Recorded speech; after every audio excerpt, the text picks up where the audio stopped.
Hey, hey, hey! My name's Helianthus Cryptid, or Nephilim if you'd prefer. Welcome to my cozy corner of the internet. I have officially started college and induction didn't go badly. Soon enough, everything will ramp up again with academia. Welcome to the second chapter of Skating of Lust, written by dropout author on AO3.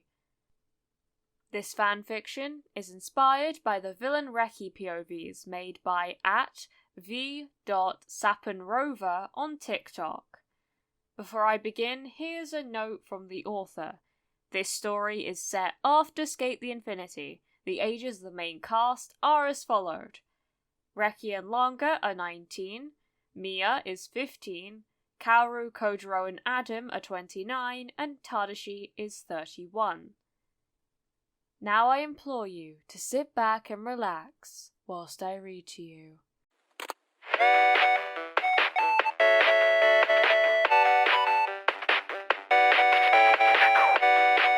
Chapter 2. Streetlights lit up the pavement as Longa and Mia stepped out of the cab in front of the mansion. Are you sure we should be doing this? He might not be here, and even if he is, how do you know he'll talk to you? Mia asked, looking around the garden that was on the property. Aromatic hedges and climbing plants neighbour a tussled patch of grass. An ornamental piece stands in the back, slightly overgrown with climbing plants. The flower beds are well looked after, but still allow plenty of space to grow. They're attention-grabbing. The hedges and climbing plants reach 4 foot high, but this is something that only seems to happen outside of the wild. Various stones hint at paths around the garden, offering a glimpse of the best spots. Grass roots and vines seem to refuse to try and claim more land than what they have, perhaps thanks to some intervention by green thumbs. The ornamental piece demands all attention, but in doing so, also draws attention to everything near it. The flower beds are nothing to sneeze at, and the hedges and climbing plants are eye-catching in their own right, but nothing beats the majesty of the ornamental piece. Once they arrive at the front door, Longa rang the doorbell while Mia sat down on a garden chair outside the door, placing his board on the table. He's probably not gonna open... Mia's sentence cut off as the door was opened. But it wasn't Reki. Tadashi looked Longa up and down. "May I help you?" he asked, giving a glance over at Mia. "Please do not seat yourself there, Mia Chinen. Those chairs are for invited visitors, in which you are not." Mia rolled his eyes before getting up, kicking the chair back and grabbing his board and holding it with his hands behind his back. "We're here to see Reki."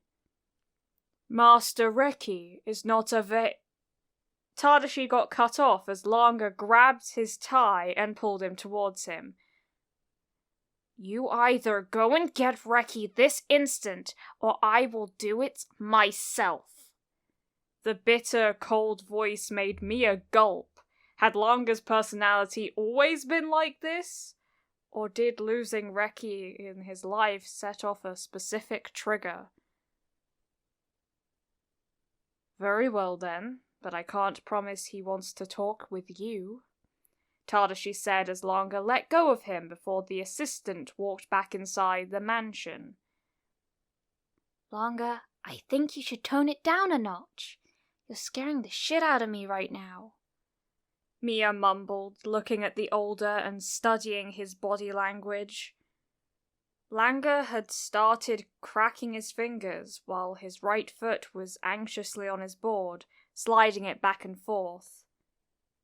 "Shut the hell up, Mia," he snapped, sending a glare in the younger's direction as the door opened again and a familiar redhead walked out, his board resting on his shoulders.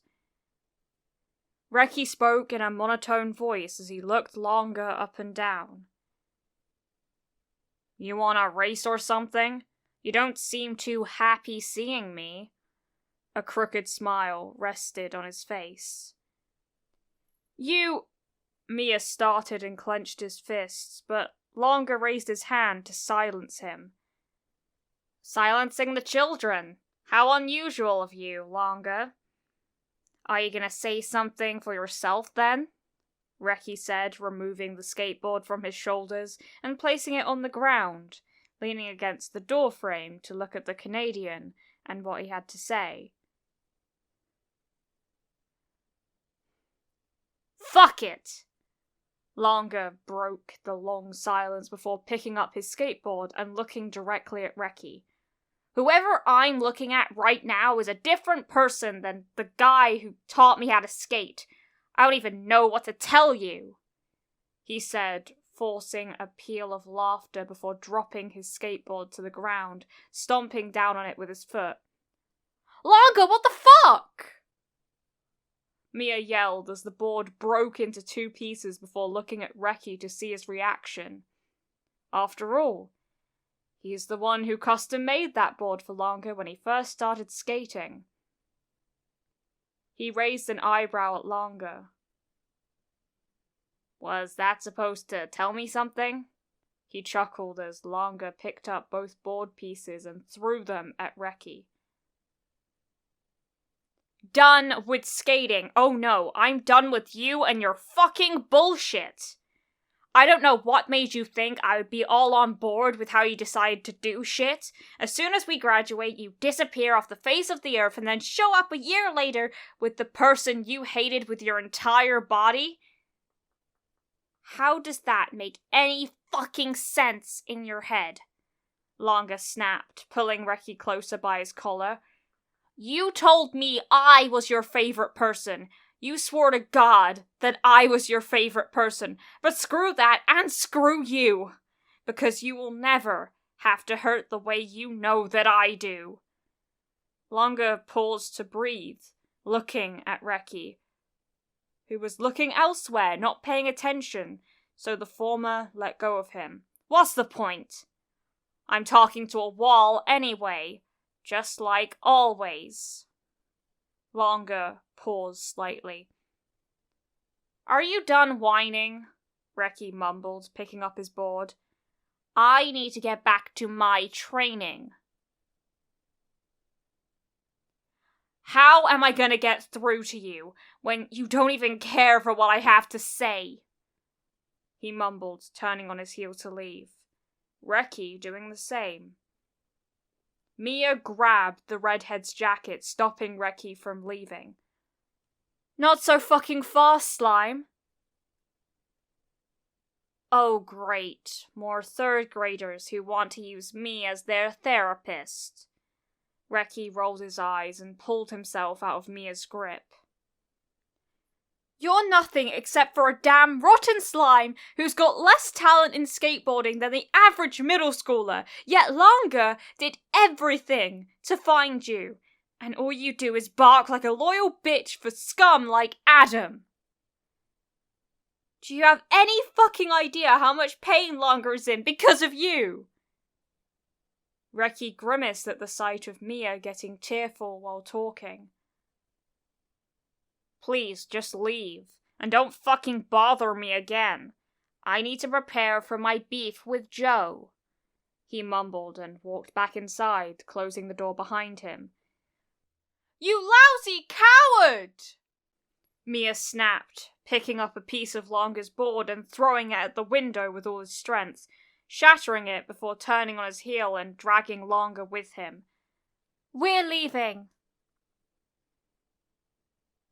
Reki turned around as the window broke and looked down at the piece of skateboard that ended up on the ground. He watched through the window as Longer and Mia left before walking over, picking up that part of the skateboard, before opening the door to pick up the other pieces and then walking back inside. As he headed back to his studio, Tadashi walked out from one of the rooms to walk with him. Did you talk with Langa Hasagawa and Miyachinen, Master Reki? I did. They just wanted to be sore losers and vent about their struggles to me, he said, letting out a stifled laugh before stopping in front of the door to his studio. Tadashi opened the door for him and let him inside first before following after. Shall I get you some dinner? Perhaps something to drink? Tadashi offered while Reki placed the pieces on his work desk and sat down. I'm good, thank you. Close the door on your way out, and turn my sign around, will you? I don't want to be disturbed for the rest of the night. He muttered while fidgeting around to find different types of equipment that he needed. As you wish, sir, he said, standing still for a few seconds and admiring Reki, eagerly starting to work on the skateboard pieces. He eventually left the room, as Reki told him to, by closing the door and turning around the sign.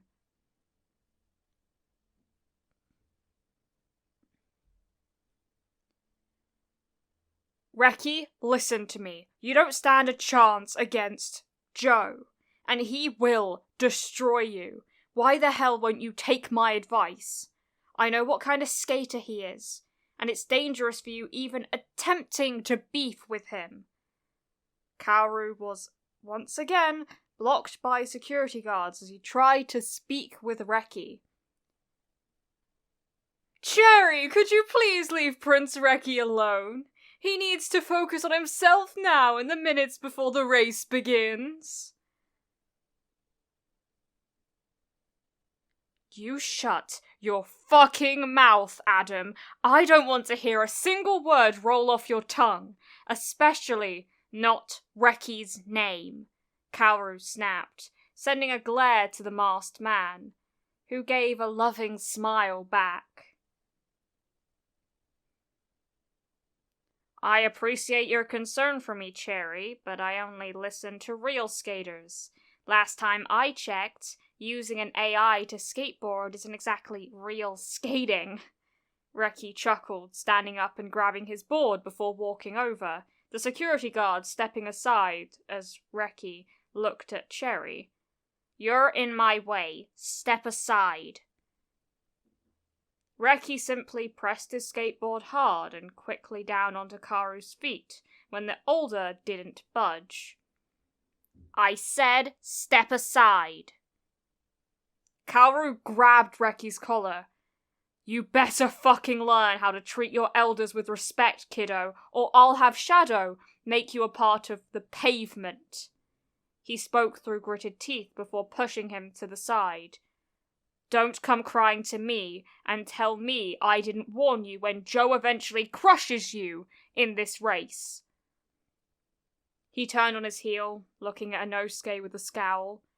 You're downright cruel for making him do this, Adam.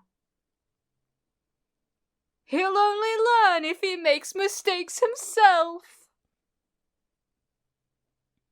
Adam got up on the stage afterwards, turning on the mic.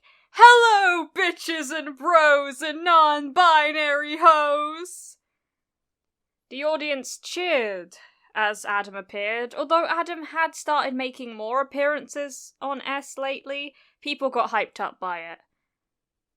Today, we are having a legendary beef between one of our infamous rookies, the Prince of S, Prince Reki, and the legendary co-founder of S, the man every girl or boy wishes to marry, Joe!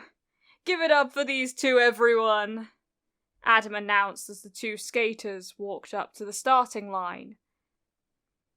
Girls swarmed Kojiro, but he chased them away to look at Reki. It's not too late to back out, kid. I don't mind calling off the beef, he said and smiled softly. We could always race against each other when it's not on S in a more friendly manner. Reki burst into a fit of laughter. Friendly manner? Aren't you almost 30, Joe? If you don't want to race, then sure, we could call it off, but I'm not scared to race against a man whose entire personality is in his muscles and has a hobby of being a fuckboy who flirts with 10 women at once. Reki chuckled, making Joe's face flush red with anger. I gave you a fucking chance, kid. You'll lose all your friends if you act like an ungrateful brat. Don't forget which people were there for you the most. I'll give you a hint. It was not Adam and his dog. On your marks! They both stepped onto their boards. Get set! The cheer from the audience got louder and louder. Ready? Most of the audience was cheering for Joe, considering he's a significant legend who's won countless races. But it didn't bother Reki, as he had already considered this factor. Go! They both sped past the girl with the flags and down the road. Reki was slightly faster than Kojiro at the start of the race, but the older quickly caught up using the brute strength he had in his legs to get top speed.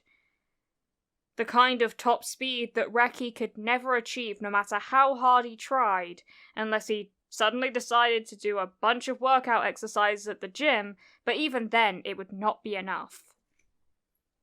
Reki was starting to fall behind as he watched Kojiro use the wall during a turn to gain even more speed before landing back down on the road. Fuck, I'm gonna lose if I don't do something. Everyone in the audience along the road was yelling and cheering for them. A couple of them had their eyes glued to electronic devices, watching the live CCTVs that showed the skaters' positions from each other, as well as the start and finish line. Kojiro leaned against the wall, girls swarming him in awe from his victory as Reki eventually crossed the finish line 5 minutes later. He walked over to the younger and placed a hand on his shoulder. You're still years away from challenging me, kid. Reki slapped his hand away. Don't fucking touch me! He mumbled, grabbing his board up from the ground, walking towards Tadashi to get in the car ready for him. You can't keep running away like this, Reki. You're going to have to realize that this isn't you. Kojiro yelled after him as Reki stopped in his tracks. He gave his board to Tadashi and turned around, walking over to Kojiro. Don't speak a fucking word of how I should or shouldn't act. I'm on the top of the world right now.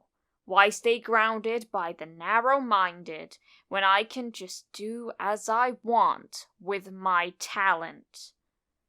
Reki looked the older up and down.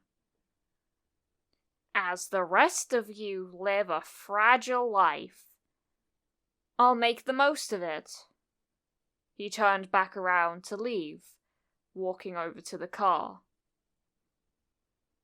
Your ride is ready for you, Prince Reki, Tadashi said and bowed as the chauffeur opened the passenger door. Thanks, Snake, Reki said with a smile before getting into the car. Tadashi placed his skateboard in the luggage room and then got inside the vehicle. Weren't you the one who said you'd lose on purpose because you felt bad you had to wreck a child? Or was that just something you said? Kojiro turned around as he heard Kaoru talk to him. The kid needed a wake-up call, but it looks like it didn't work. If anything, I may have ruined him and made him too high on himself if I did lose on purpose, Kojiro mumbled, grabbing his board as the two of them exited the abandoned warehouse to head home. Do you need a ride home? Kojiro asked Kaoru, who sighed in return. I'd rather not sit in the same car as a gorilla, but Carla is dying, so I'll accept the offer just this once. Kojiro decided to not say anything as they got to the car, and once they'd gotten inside, Kaoru pulled off his mask and removed the hairband. I don't understand why you go to such lengths to hide your identity, Kaoru. Kojiro glanced over at his fiancée.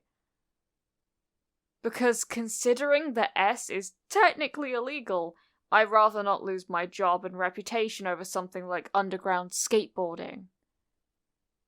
Right, he said, not understanding the issue, but decided not to question it further. Of course, they both had reasons to hide their identity, but it's not like the cops actively hunted down illegal skateboarding. They arrived at Kojiro's apartment, which had his restaurant downstairs. Kaoru stepped out first, waiting for the other to unlock the door. Are you staying the night? No, I'll just eat dinner, and then I need to go home. I have some meetings in the morning, he said and sighed, dreading them, just by the thought of it. Kojiro nodded before unlocking the door, and they headed inside. Just take a seat, and I'll get us something. He smiled, going upstairs to change out of his S disguise. Thank you so much for watching this video. I appreciate all the support you've given me. I had induction on Thursday and it was amazing. I never expected that changing courses would feel so right, but I'm just very glad for the people who pushed me to do so. All credits go to the original creator of this fanfiction, Dropout Author, on AO3. I would highly appreciate it if you gave this video a like, and you subscribe to the channel, and you hit the notification bell to be notified of when I next upload. There is no pressure to do so, though. Thank you for visiting my cozy corner of the internet. Keep growing, my sunflowers. Mwah!